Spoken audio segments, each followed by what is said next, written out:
Thanks for watching Four Color Commentary. I'm Mark Allen, and I am here with a haul. It's been a few weeks, I think 3 weeks since my last live stream. I haven't done a video since the last live stream. A couple of shorts, so the live stream was my last video. This is a haul video. It's also I didn't get to do a Christmas video this year. Holidays and family and just a lot of things going on. But this is my, I guess, Happy New Year video.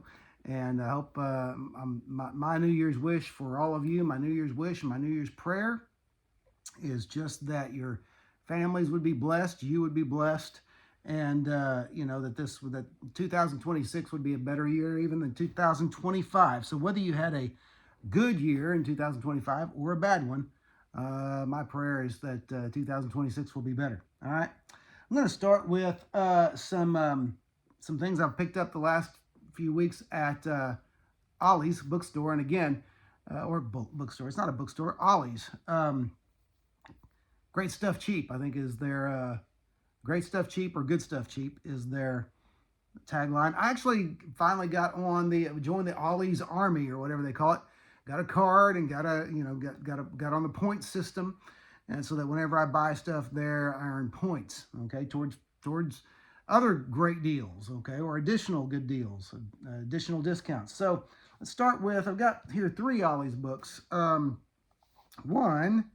was, here's the great thing. I won't do this with all my stuff here, but for the case of Ollie's, it's good advertising for Ollie's, and it's just a great thing. Ollie's, their whole thing is, they sell at deep discounts. This was a $40 book that I got, I think for, now I've gotten rid of the cellophane because I've been looking through this. It's a beautiful book. Got it for $10 or $12, I don't remember. But this is DC Comics, The Art of Jim Lee. And this is a fairly recent publication, I want to say. Hope I haven't shared this before. I don't think I have. I sped through my the live stream I did 3 weeks ago, and I didn't see it in there. I'm trying to look for the publication so you get an idea of how, you know, when this was put out. 2010. So it's been, no, I'm sorry, 2020. 2010 was some of the material in it. 2020, so 5 years ago, 6 years ago. And this is now, you know, I mean, like I say, it's you can find it at some Ollie's out there for about $10 to $12. And just beautiful, beautiful Jim Lee artwork. Let me show you some of the sketch material first and the black and white stuff there. Look at that. Well, that's just nice stuff. I don't try to collect all of Jim Lee's work because you can't collect everybody that you like. But I do recognize and put value on his contributions to the medium. Look at this. It's just great stuff. So again, this is a really nice book at Ollie's, deeply discounted. I'm sure some Ollie's still have them. Of course, obviously some great Batman stuff in here. What would be a Jim Lee book without Batman illos? All right. Some of these it almost doesn't seem like illustration. Calling it an illustration gives it, you know, does it enough justice. But works of art, shall we say? So anyway, there's that one. The Art of Jim Lee, DC Comics, The Art of Jim Lee. And all right, next I picked up a couple of hardbacks just in the last few days. Batman Detective Comics, Greetings from Gotham covers, it's volume 3 of Detective Comics, and it, trying to look at it covers issues, Detective Comics issues 1006 through 1011, so 6 issues. Hardback, and this is Greetings from Gotham by Peter Tomasi and Christian Deuce with Kyle Hotz, and still got the cellophane on it, but this is a regularly retailed for $25. This was $5.99, so $6 for a $25 book. Okay, And similarly, a $30 book in Batman Killing Time by Tom King and David Marquez. Hardback collection. Covers Batman Killing Time 1 through 6, the whole limited series. Retail for $30. I got it for $8. Okay, so there you go. Haven't even busted these open yet. These are going to make some good reading.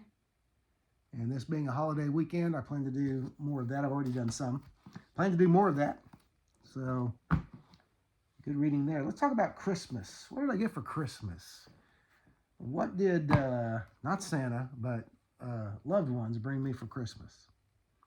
My 16-year-old son got me, DC has started doing the not fantastic, Marvel does them as well at a comparable size, but these smaller scale, huge, thick trades, they're not quite digest, but I guess that's what you call them, but I just call them trades. Thick, lots of pages, full color.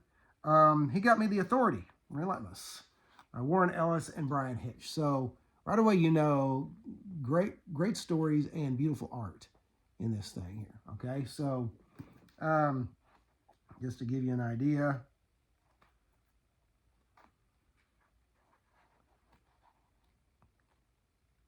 it's a big book, so you gotta so very bright, vibrant colors, and I'm glad they're finally doing things like this. You know, this only set my son back $10, and that's a thick puppy. Okay, and so I mean, this is a very economical way to read some great stories and really enjoy for the first time some of these stories. Now, this next book I got for Christmas from my brother and sister-in-law. Really happy to have this. As a very big Steve Ditko fan, at first I saw this and I thought, when I saw it, I'd seen the cover illustration on Amazon and wanted it. But then when I first saw it, it looked like a coloring book. This is a Steve Ditko book, okay? And the cover looks like a coloring book. There's the back cover, okay? And great Steve Ditko illustrations. But then you open up the first page, it's like, oh, something to color. No, that's not what that is. Though you could color that. But this is the book Steve Ditko, in his own words, in his interviews, in the words of the fans who knew him. So Steve Ditko in the 1960s. These are actually, you know, there's very few interviews out there on that Ditko got to where he didn't do interviews and he didn't bother with that kind of thing. He would write return letters to, he would correspond with his fans. I'm one of those fans who's lucky enough to have a letter from Steve Ditko, and I got it just a couple of years before he passed, and so happy to have it. I feel privileged to have one, and this is just his interviews, letters to fans, and different illustrations. And I'll give you an idea. These are actual. Some of them look like, I haven't got to read it yet, but some of them look like illustrations that were done.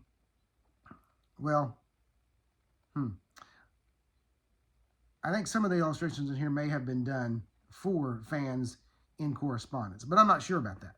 What I do know is you do have a lot of, okay, here's one to Jerry. Let's see, what is this? This was to Jerry Bales, but Jerry Bales of the Comic Reader in 1965. But there's a nice Ditko illustration of Strange and Spidey.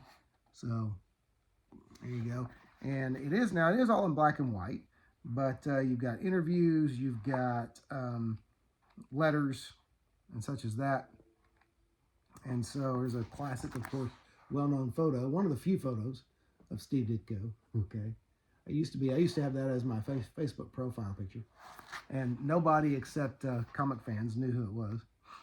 But so this is just going to be, this is one of those, if you value comic history, that's what this is about. This is great stuff on Ditko, and you could say in his own words. Okay, so good stuff there. All right, a few odds and ends. First of all, let's see. First of all, I picked up this issue of Brigade. I wouldn't normally get the first issue of Brigade from Image Comics. What was it, 92 or 93, 91, 92, somewhere in there. But this is actually one of the hard to find issues with the gold foil lettering, okay, gold foil logo. So I went ahead and picked that up. I picked that up for $1 at a bookstore in Pryor, Oklahoma, okay. And so I was really happy to find that. The only other one I have is the Prophet #1 with the gold logo, okay, gold foil logo. So I've actually been able to add another one to my collection. So I was happy to get that. Really thrilled to get that. Next, here are a few from, and again, I can't say enough about this place. A few from the Heroes and Legends in, I just lost it. Near Joplin, Missouri. I'll think of the little town's name that's next to it here in a moment. That's driving me crazy. All right, hang on a second. This is why I started. I was going to do a live stream, and I thought, I'll just go ahead and do a video, and I'm going to bring my laptop up in case I need to find Heroes and Wizards. Web City. There you go. There you go. My laptop, the extension of my memory. Okay, Heroes and Legends in Web City. Heroes and Wizards, I should say, in Web City. And here's a few that I got. Again, trying to hit the, trying to appreciate and get those 80s indie comics. Found out really 1986, 1985, and 86, big year. Big time for indies. Lots of indies came out. This is the first one. I haven't read this yet. It's the Eagle #1. One of the many, a lot of the indie comics had to do with ninjas and martial arts and kung fu, that kind of thing, which is cool. If done well, it's cool. And so I'm looking forward to reading that.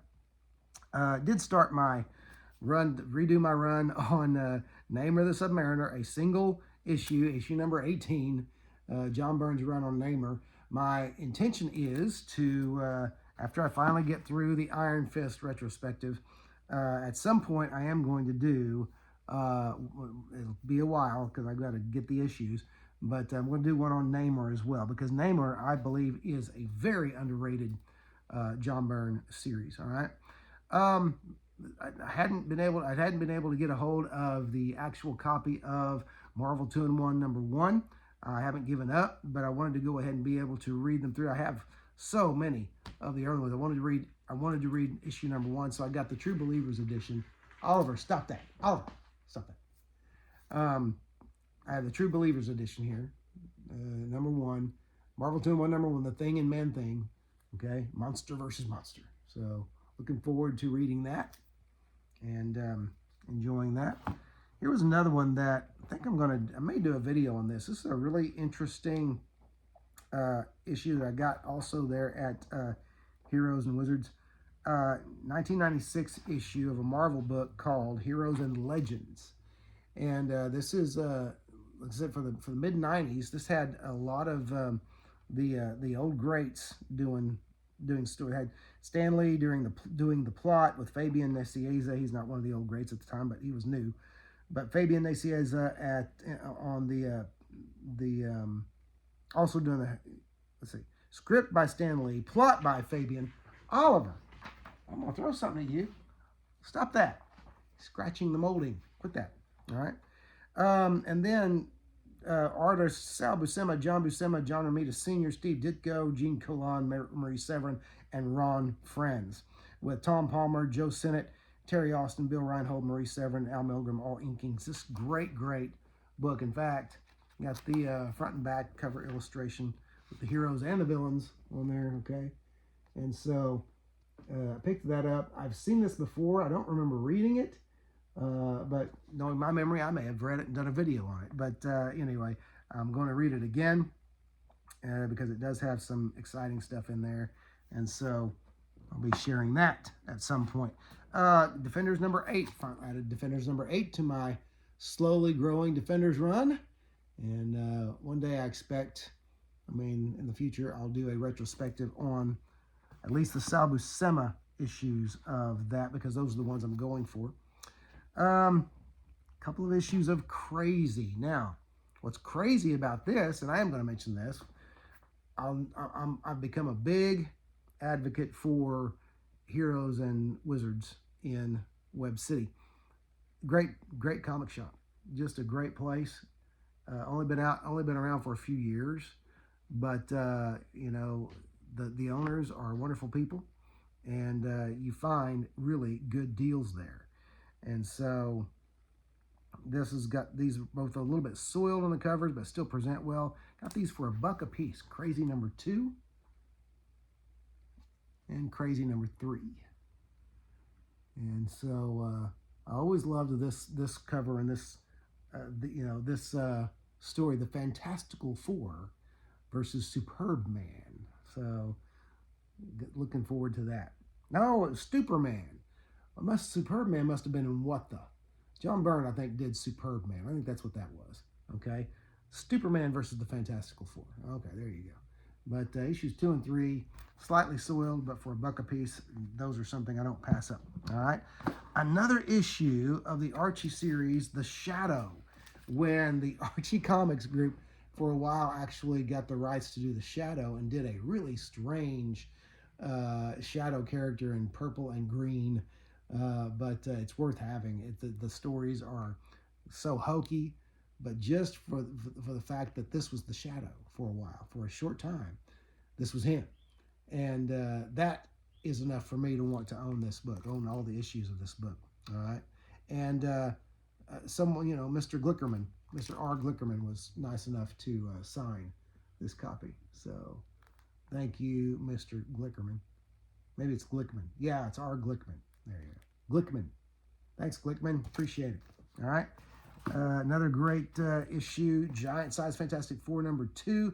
It's actually the first appearance of Tempest, an agent of Immortus. And so I was happy to get that one again.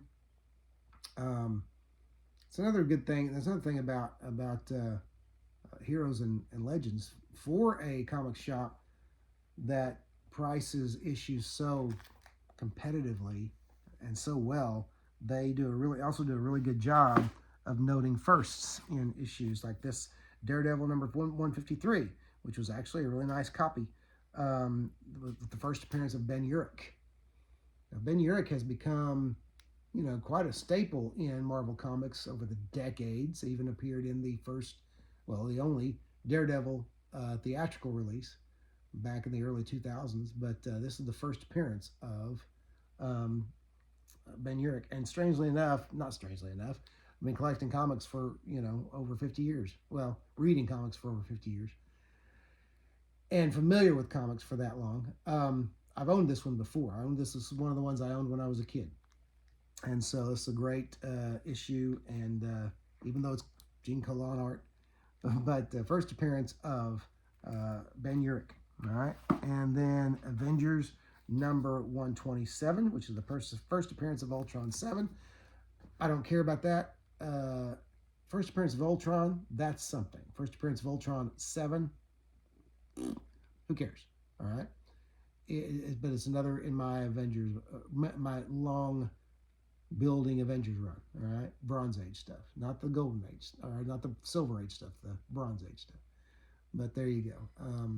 Great Gil Kane cover on there, and so again, good snag at Heroes and Wizards. Here's an issue of Grendel by Matt Wagner and the Pander Brothers from the 80s, working through that story. And then I found this. Now I also love this. I'm going to have to open this one up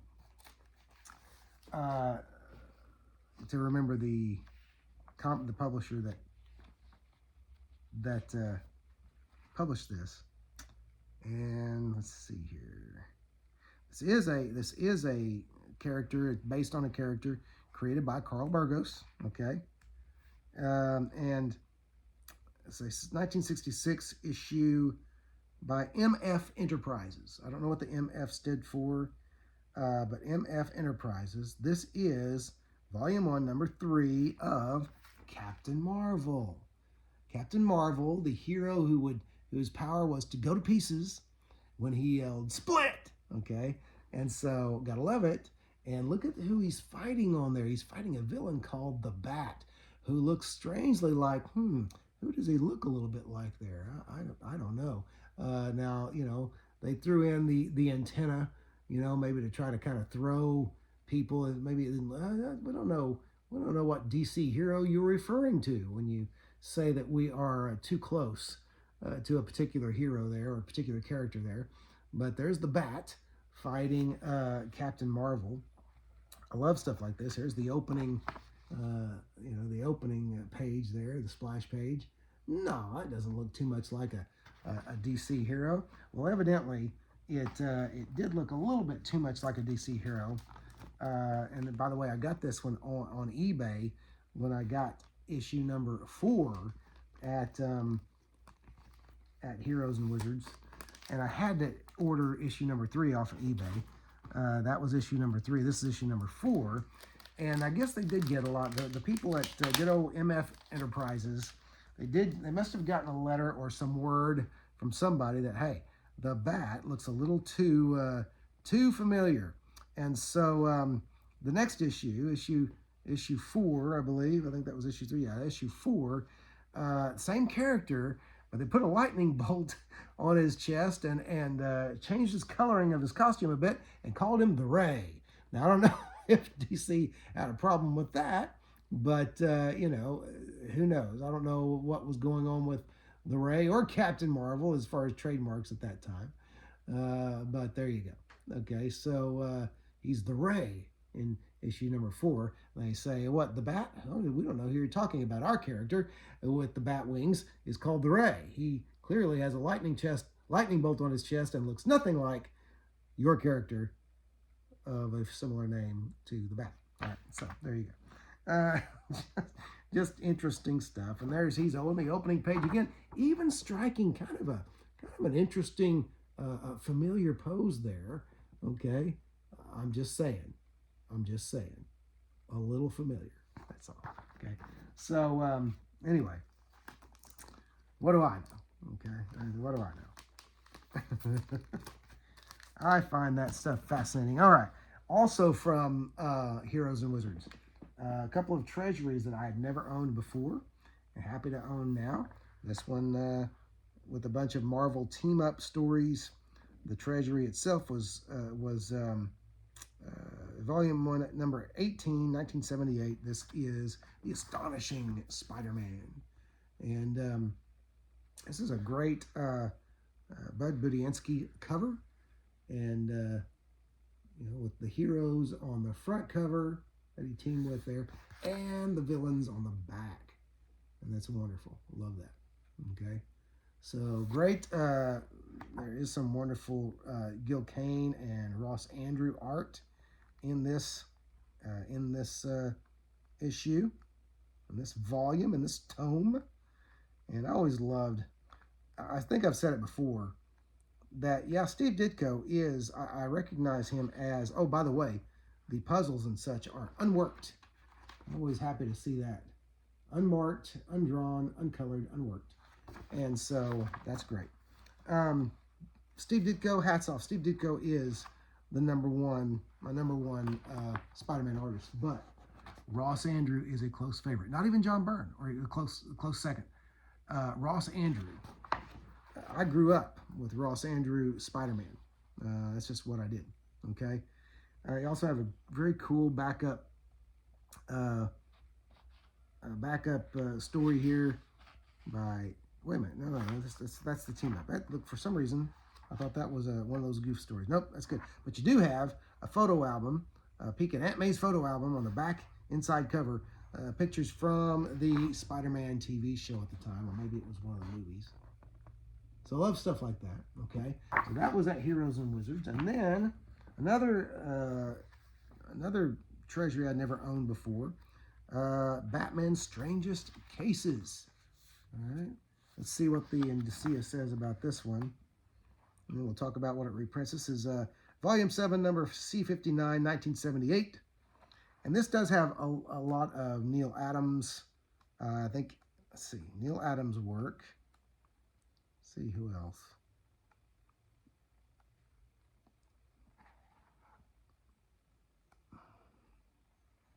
There's some Bernie Wrightson work because it has the story from the original Swamp Thing volume that had Batman. Was that issue 7, I think, perhaps? Has some great Dick Giordano work. So you're going to find primo art in this collection. There's the entire cover. All right. And let's see here. Let's just get some nice looking. Let's get some Neal Adams art going here. Here's some Neal Adams. I always loved that the comics were produced in this format. This gigantic. And I know it's a pain to store. But as far as I'm concerned, totally worth it. Totally worth it for the visual, for the eye candy. Let me find a good. Here we go. Here's some good old Bernie Wrightson work. Okay, so got a lot of that. And then some Dick Giordano. Wait a minute. Oh, actually, it looks like we may have 2. Well, here's some Dick Giordano, first of all. And then another Neal Adams story, I believe. Giordano did such good work, and I think from the Neal Adams school, but Giordano's work also has its own look. I can look at Giordano on one page. You can give me unmarked, unsigned pages of Giordano and Adams, and I can tell them apart. Some people say they can't, and I think that's just a dig sometimes at Giordano's work. But this was Neal Adams, inked by Dick Giordano. So there you go. Some great stuff there. Yeah. And so Heroes and Wizards, great place. All right, I picked up some more Dollar Tree comics just out of curiosity more than anything. What is that doing there? Hang on. Move this. This should be. One moment, please. What in the world? Oh, I think I've already shown you all that one before. Yeah, I have. Okay. All right, that's out of place. Okay. Okay. Showing you all my. Sorry. I really needed that shot of my bald head. All right, here we go. A few more of these Dollar Tree comics I've never seen. This is Dawn of DC. They're still in the cellophane, so I don't know when they were published. They're $1.25. Actually, these were cheaper than that at Dollar Tree. I think each Dollar Tree differs, and I think as they need to, they get rid of some of the comics cheaper. They slash the prices to get rid of them. But this is Adventures of Superman John Kent, #1, and evidently they made him. He inherited his father, the electrical powers that his father once had. So I'll read that just to see what's the deal on there, okay? But then I found an issue that, of course, I always loved this run of Justice League called the JLA from the 90s by by Grant Morrison and Howard Porter.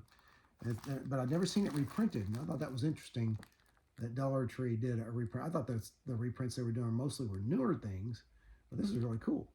It's a book from 30 years ago, and that they're doing, maybe not quite 30 years ago, but that they're doing a reprint of. So that's neat, okay?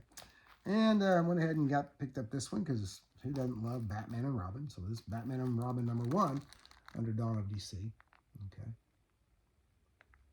And then I picked up 2 issues of a book that I'd never seen before, and I looked it up. There's a little bit of, I think they may have done a TV show of this, and it was a book that, I forget which company, there's a story behind it, and I forget which company it was that was going to start trying to do comics and then decided we don't want to do comics. I'll have to look more into it, but this is called Final Faction, First Impact, and it was related to a toy line, but I seem to recall the company that put it out was going to start dabbling in comics, and they decided not to, and so I don't think this ever got an issue 2, but however, I believe it did get a cartoon, so there you go.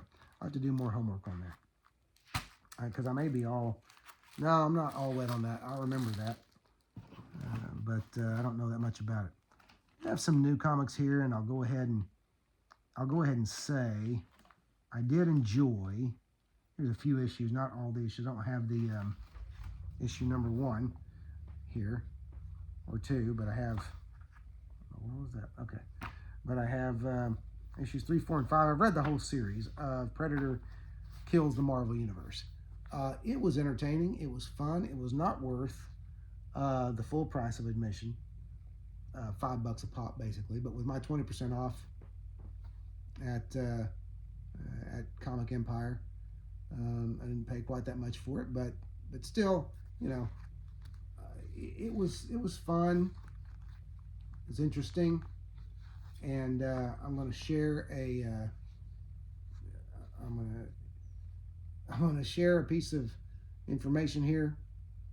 So, spoiler alert, just so you know, in 3, 2, 1, the Predators in this story are led by Kraven the Hunter, who he doesn't, you know, he's the one that knows all the secrets of the Marvel heroes, tells the Predators about their weaknesses, and he heads it up. Now, this is a imaginary tale, all right?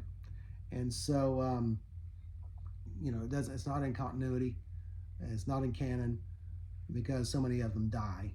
And so, but there you go. It was fun. It was entertaining. Wasn't bad. A few others. I did pick up the Batman Deadpool, and I'm planning on getting this. I got Comic Empire's last sketch cover. I'm going to get a sketch on this in March by a gentleman by the name of Johnny Johnston, and going to have it done at the Pryor Creek Comic-Con. So that's what's next for this little book. Here's the cover inside, the actual cover inside.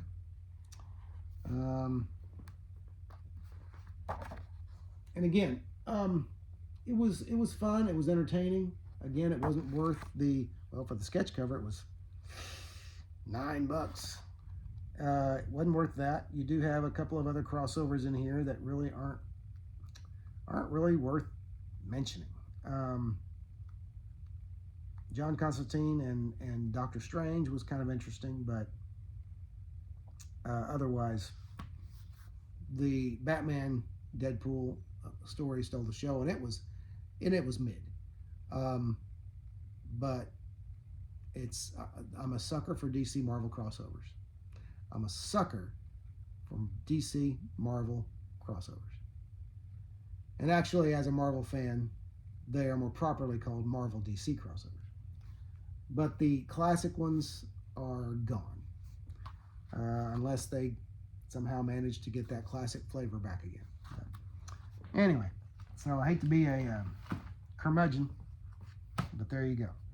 All right, got a few more here, I believe. Yes, okay. So my latest trip to Shadow Mountain Comics in Tulsa netted a few things. This is a 1991 issue of Overstreet's comic book price update, not price guide, but price update. It's number 19 from 1991. This actually has a very kind of an interesting piece of history in it, an interview, a pre-Image interview with Rob Liefeld while he was still at Marvel. He was talking about his plans for Cable, his plans for X-Force, talking about the Levi's commercial he did for Spike Lee and all of that. So neat kind of nostalgic trip here, okay? With that Liefeld cover. Now, I'm not a big fan of Liefeld's art, but I recognize his place in comic book history. And he figured largely in the 90s, obviously. And so you can't deny that. You can't take that away from him. All right. Okay, got a mini series here that some of you may have read. If you didn't, you should. We've got all 6 issues, even though one got boogered up by my issue number 5 got boogered up by my 16-year-old son and I when we were wrestling. I still wrestle with my 16-year-old son. I'm a glutton for punishment. But here's Spider-Man Life Story. And this was a story The creative team. Chip Zdarsky and Mark Bagley. Somebody described this publicly as a love letter to Spider-Man fans. And what this is the story of Spider-Man in real time. Spider-Man in the 60s, okay, the 70s, the 80s, the 90s, the 2000s, okay, the zeros as it says there, and the 10s, the 2010s. And so this is Spider-Man in real time, again, not canon, Spider-Man in real time.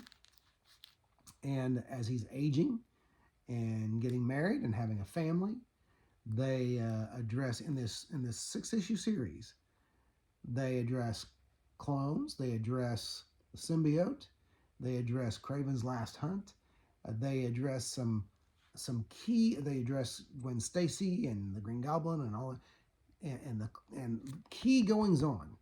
They do it so well, and they do it in real time, and it's fabulous. I actually want to get a hardcover collection of this and keep it, because it's one that I will go back and read again and again. So, if you haven't read it, go out and find Spider-Man Life Story. All right, a few other things that I picked up at Shadow Mountain. I think I'd seen these before, but I want to say I didn't. I'm missing a couple of them. I want to have them all because they're all in a good enough format to have like on a bookshelf. All right, but this is the 100 greatest Marvels of all time. Now, the 100 greatest Marvels of all time is very subjective, but supposedly these are what fans voted. Marvel did a says back cover with a picture of the Punisher on there. It says, "We've given you thousands of stories, and you picked the best." I don't remember being asked to pick, but here you go. Here come the top 25 of the 100 greatest Marvels of all time. So this one, top 25 of the greatest of the 100 greatest Marvels of all time. So okay. Well, this is the first time I've read these, and they say the same thing it says the same thing on the back of each book. So I guess the whole miniseries, has 25 stories. Okay. So anyway, here's number 6 through 9. And obviously missing 1 through 5. 10 through 13. 14 through 17. You gotta read them through.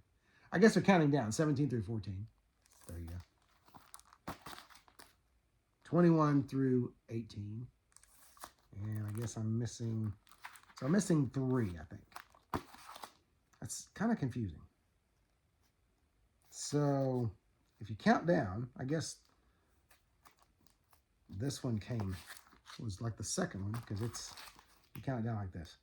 21 through 18, 17 through 14, 13 through 10, and 9 through 6. So I guess it was a 25. Why did it say the 100 greatest Marvels of all time? That's odd, because the whole thing makes up the top 25. They say the top 25 of the 100 greatest Marvels of all time. Okay, so there you go. I'm going to read them. We'll see which ones were picked for which, and I'm going to finish this. I'm going to get the other two, because if they are, they're going to be at the very least going to be quite readable. I don't know when this was published. Let's see. As this is 9 through 6, this is toward the end of the series. 2001. Okay. Volume 1, number 5, 2001. And we see, right away, you see, what's the first story in this issue? Is Ultimate Spider-Man number 1. So there you go. So anyway, worth reading for sure. And also with a cardstock, thin, but still cardstock cover. These will go on a bookshelf. But for now, I'm going to try to get it back in the sleeve. There you go. All right. So there's that. Seems like that took an inordinate amount of time. Okay.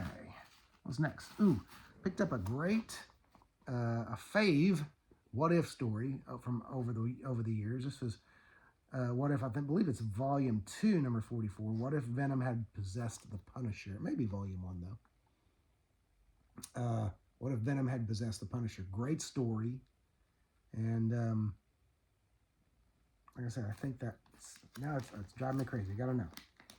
Is this volume 1 or volume 2? I think it's volume 2. But I've been wrong before. Volume 2, number 44. Okay. Great opening shot there by artist Luke McDaniel. And it's a Kurt Busiek story, so there you go. So, all right. So good stuff there. Very entertaining story. If you can ever find that one, if you never read it, latch onto it. Here's another imaginary story, DC Elseworld story that is one of my favorites, and I was able to get it again. This was $2. This is the Justice Riders by Chuck Dixon and J.H. Williams III. And this is the Justice League as Old West heroes.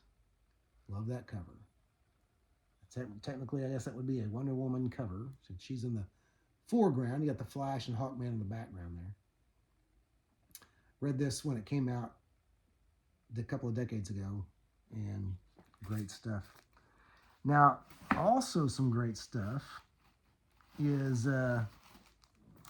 this pair of books, which collects, if you remember, when they did Classic X-Men, the reprinting of the all the Chris Claremont, first with Dave Cockrum, then with John Byrne stories, and then Dave Cockrum again, reprinting all that classic run, Classic X-Men. Remember the backup stories in those were backup stories that kind of filled in gaps, and they were written by Chris Claremont, drawn by John Bolton, which was an amazing choice. Well, I found these 2 issues, and I think they're the only 2 issues, but I'm not sure about that. But issue number 1, this is John Bolton front to back, and issue number 2. Yes. And so, very excited to find those. Very excited to find those. Because they're going to be, I forget those backup stories. I enjoyed them, but I enjoyed them because of the eye candy of the John Bolton art. Okay, next was a property I'd never heard of, but it is one of those European properties that was reprinted for American Comics in June of 1990. Okay, this is called Django and Angel, not the same Django of the movie. This series originally appeared in Europe under the direction of the Swedish publisher Simic Press. Okay, and it ran in one of their adventure magazines. But here's the cover. Okay. And then I love the interior art. Here's the opening splash. So many of these European series and European properties are very entertaining. Some of the black and white art inside.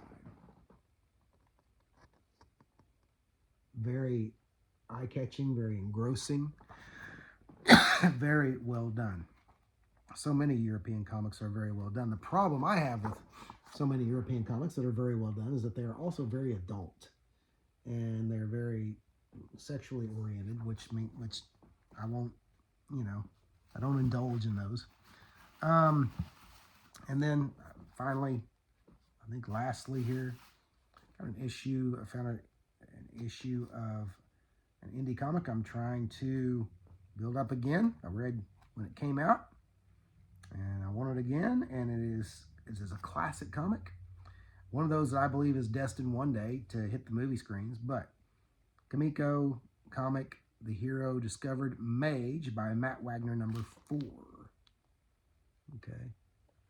So great stuff there. And again, I've got most of these now, but just a few issues that escape me. And it's the original series. There's been 3 or 4 of them.